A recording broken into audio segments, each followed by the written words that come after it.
Hello and welcome to Senior Thesis Online 2018 to 19. Very exciting, very different, but I know you can handle it. So we've already had our introductions, and I hope by now you've looked at the syllabus and gotten your textbook. So today, for the first day of class here, we're going to just dive into some brief videos on what it is that senior thesis and rhetoric are really all about.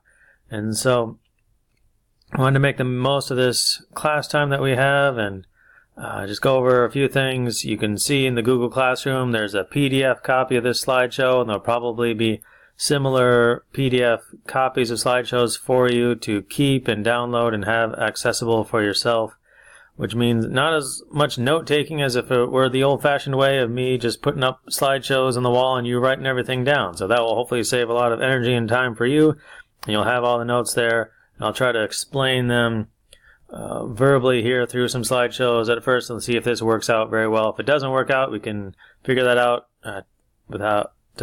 before too long and see if something better will work out. But for now, let's just talk about some background to why we're here and what this class is about, because before we really get into writing a thesis, I want to give you some basic instruction, a little overview of what rhetoric is and where the senior thesis came from and what it looks like and all sorts of things for this entire year, more than just writing this paper. All right. So in this first little video here, I want to cover a very basic introduction, what is rhetoric? And then next few videos, as you can see in the classroom there, we'll cover 3 kinds of rhetoric, an overview of this whole course, and talk a little bit about, why are we doing this other than just, well, Summit says we got to do a senior thesis, so there's more to it than just a requirement for school. So right now here, what is rhetoric? And we're going to give you some brief definitions. I'm not going to read everything in the slide show verbatim for you. You don't need me to do that for you, of course. Who uses it, and a little bit of history, some of it you'll just be looking at on your own. Okay. So what is it? What do you think about when you hear the word rhetoric? You've heard other seniors give their senior thesis before. You've been at the rhetoric level for a couple of years now at a classical school. Take a few moments, in yourself. Pause the video. Think. Maybe write down in your own notebook or something. What is it that comes to your mind when you hear the word rhetoric? All right, welcome back. If you pause the video, great. If not, you don't surprise me at all. So, what is it? There are some classical definitions here of it. Now, I'm not going to read these to you. There's a little bit quotation from Aristotle. You can pause, look at the PDF, and read these more for yourself. I really like this middle one from Francis Bacon. The uniting imagination and reason together to move the will. Rhetoric is a really important thing that has been used well for thousands of years to really change the way people think and the way they feel and then how they act. And so the senior thesis class is more than just writing a paper. You are going to do something and hone these skills to really change the way people view the world. And as Christians, you want to do that with grace and humility and really get people to think accurately about God and who He is. And so this class is a really exciting class. And the skills that we're going to be going over this semester are really important and I think a lot of fun. So I'm glad even through long distance here we can still sort of be together doing this. In our textbook that hopefully you have a copy of by now, the author Scott Kreider basically summarizes that rhetoric is the art of soul moving. You're going to change the way people's souls view and experience reality, which is pretty important, really. And so here are a few other little things that you can look at and read through at your leisure. Finding the means in any given situation, composing effective discourse, judging opinions. Persuasion is not necessarily the goal, as it says in that second point there. Jesus was very successful rhetorically, but he didn't always persuade his audience to believe what he believed. He found the available means. He said what needed to be said. He used his arguments in the proper way, but his audience did not always respond the way they should have. So Jesus was successful rhetorically, but he wasn't always persuasive in that way. But we would not say that Jesus failed in his presentation of what he was saying, for example. I know that's, you might be thinking that's an extreme example, but I think that takes a little bit some of the pressure off of you. Your goal here through Senior Thesis is not necessarily to persuade them. We will judge whether you have done successfully by, did you find the means of persuasion? Did you take the time to research, to think through your arguments, to put them in the proper order? Did you do your part? Did you present everything as well as you could have to the audience? That's what we're trying to do here with rhetoric, okay? Evaluating people's judgments. And of course, we need it because people disagree. If people did not disagree, we wouldn't need to change the way they view the world necessarily. And there's a little callback to Nero Wolfe from good old days last year. All right. So our definition, this is definitely something you need to remember. One reason is that it will be on our quiz that we'll be taking in a few short weeks, but this is, I think, our good working definition of what rhetoric is. So if somebody asks you, what is rhetoric, you can really give them this concise definition. Rhetoric is the art of finding the available means of persuasion. Remember, persuasion is not necessarily the goal. The goal is to find the available means of persuasion. That is what rhetoric is, whether it's intellectual means of persuasion, emotional persuasion, character, statistics, whatever it might be. Your goal through rhetoric, the purpose of rhetoric is to find the available means of persuasion and do your best to persuade your audience. And if they believe you or not, that's not necessarily the goal. So that was capital A for those of you following along on the outline there. Capital B, who uses rhetoric? People who use rhetoric are called rhetors. Not too surprising there. And you are all rhetors now that you are using rhetoric. You've been them for some time, whether you knew it or not. And everybody who uses language, who uses appeals on various ways to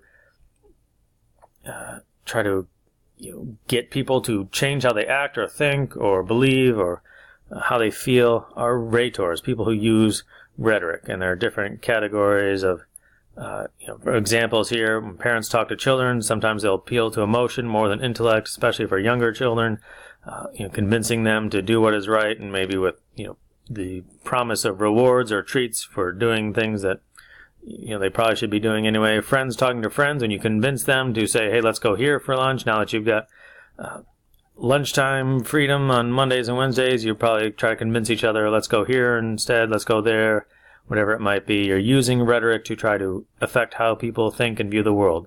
Salespeople talking to consumers, advertisement certainly is a big use of rhetoric to try to convince people, to influence people, don't shop here, shop there instead, that sort of thing. Politicians certainly use rhetoric, which unfortunately has been a negative use of rhetoric over the years, but we want to think of rhetoric positively, even though it certainly has been abused by some people in some situations over the centuries. So people who use rhetoric are called rhetors.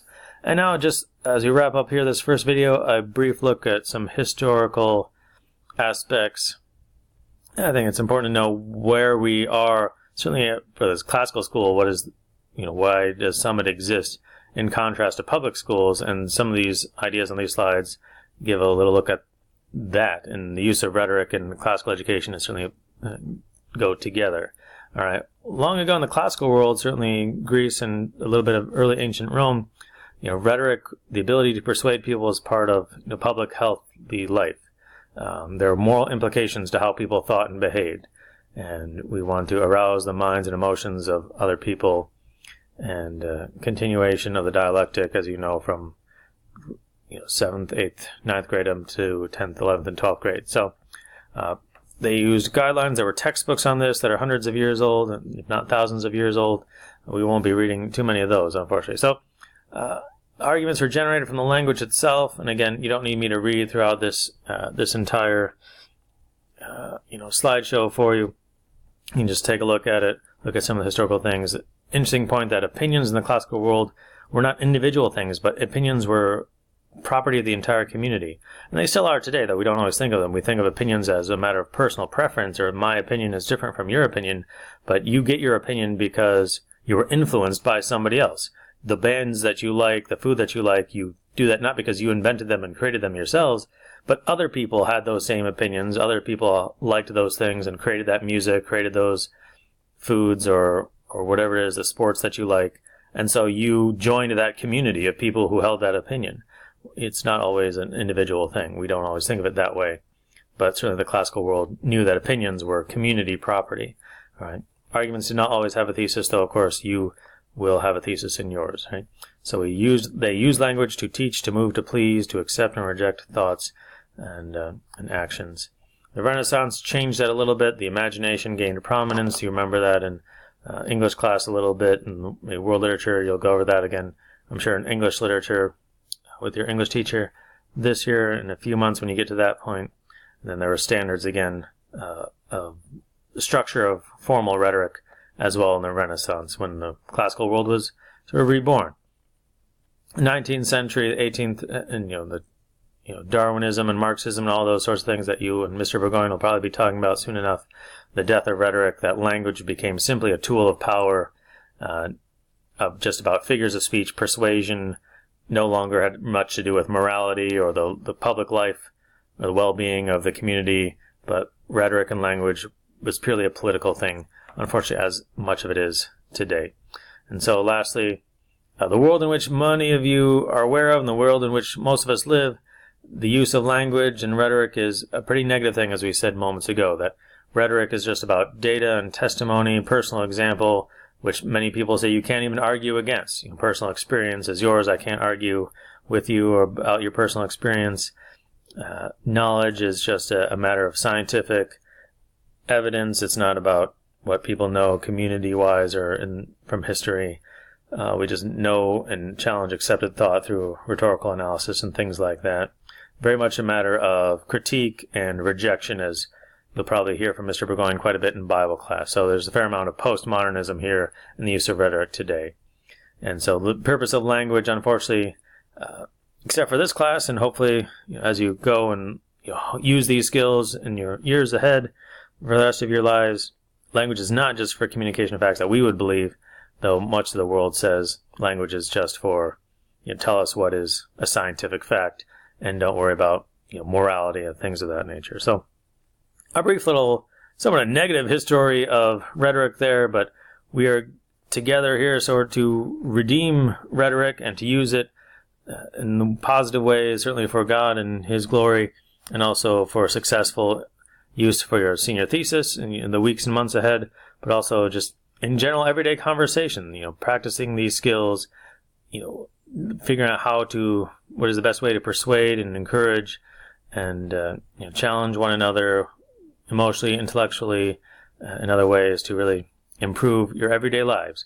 And so an exciting opportunity ahead, and we'll see you in the next video for things about more things about some historical background and the kinds of rhetoric that we'll be using mostly in this class, and other kinds of rhetoric that we want you to know about, even if we don't use it as much for your senior thesis. Okay?